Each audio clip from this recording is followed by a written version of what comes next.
Et c'est parti, comment on calcule le nombre de jours entre deux dates en pur JavaScript? Donc là, on a une fonction qui va prendre une première date et une seconde date, et vu qu'on va utiliser les constructeurs newDate quand on a envie de manipuler les dates en JavaScript, eh bien ça va nous retourner des dates qui correspondent au nombre de millisecondes depuis le 1er janvier 1970 jusqu'aux dates qu'on précise juste ici. Par exemple, 2021 022, 0 c'est pour janvier, 22 c'est le nombre de jours, et 2021 c'est l'année évidemment, donc ça fait le 22 janvier 2021. Et là, la première date, c'est le 13 janvier 2021.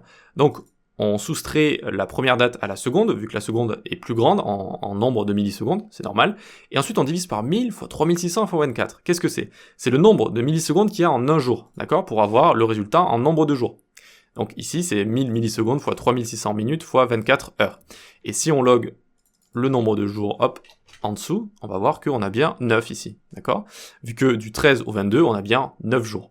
Testons par exemple ici, je peux rajouter donc de la first date qui va être le 13 janvier, je le garde, et puis cette fois je vais aller jusqu'en 2022, un an de plus comme ça. Voyons voir, hop, on a 374. Et qu'est-ce que c'est que 374? C'est 365 plus 9 qu'on avait précédemment, d'accord? Voilà comment on calcule le nombre de jours entre deux dates en JavaScript.